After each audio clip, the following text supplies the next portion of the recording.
All right, let's talk about something that's absolutely fundamental for any business using SAP, the customer return process.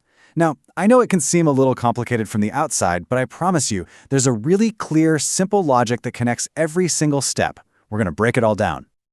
So, where does it all begin? Well, it always starts with a very real, very human problem. Imagine this.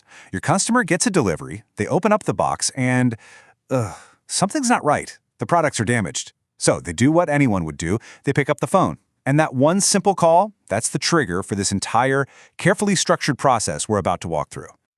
But hang on, before anyone even touches a keyboard, a few really important things have to happen out in the real world. First, you've got the customer complaint. Then, the company sends an employee out to actually look at the goods, to verify the damage. And based on that inspection, the employee writes up what's called a return note. This little piece of paper is huge. It's the initial agreement, the physical handshake that says, yep, we see the problem and this is what we're taking back. Okay, so with that signed return note in hand, it's time to bring this whole thing into the digital world. This is where we shift from a real-world agreement to creating an official record right inside the SAP system. We're essentially building a digital paper trail that's going to track every single move from here on out. And the very first thing we create is the return order. In SAP, this has the document type RE. You really got to think of this document as the digital cornerstone for the entire process.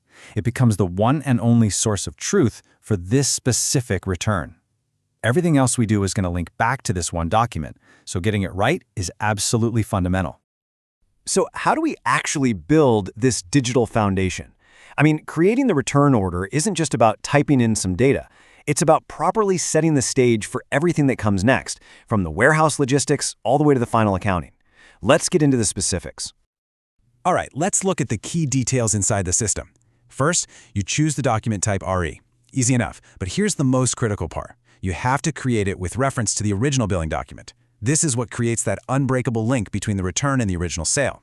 You also have to specify an order reason, the why, like damage in transit.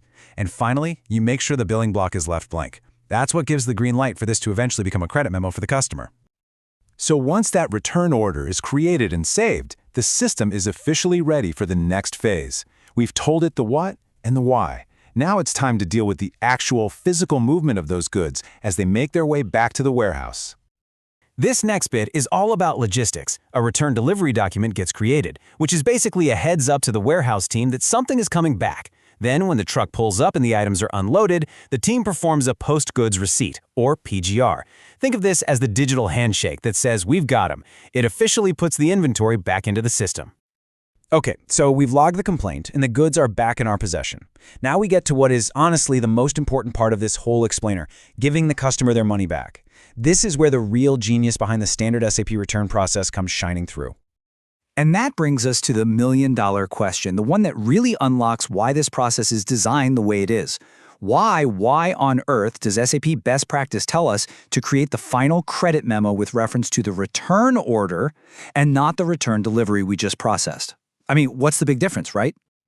And this slide lays out the answer perfectly.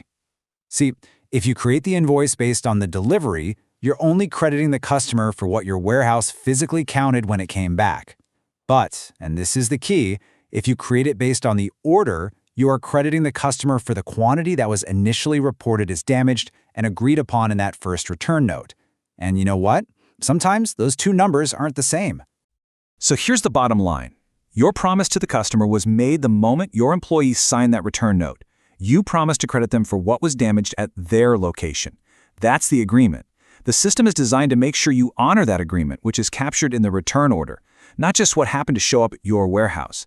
It's about upholding the business promise. Okay, we've totally nailed the logic behind the why.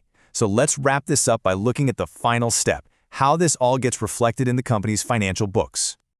This is where you see the beauty of a fully integrated system.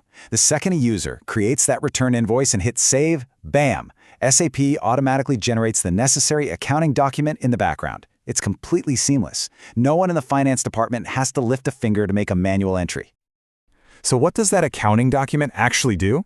Well, it makes two very simple but very powerful entries. First, it debits your company's revenue account. Basically, it reverses the income from that part of the original sale. And second, it credits the customer's account, which lowers the amount of money they owe you. Just like that, the transaction is financially complete, and the books are perfectly balanced. So, look, if you take away just one thing from all this, let it be this. By following this strict, reference-based process, you're making sure your company's actions always match its promises. You credit what was agreed upon, not just what happened to show up at your loading dock. This is how you maintain trust with your customers and keep your financial reporting completely accurate.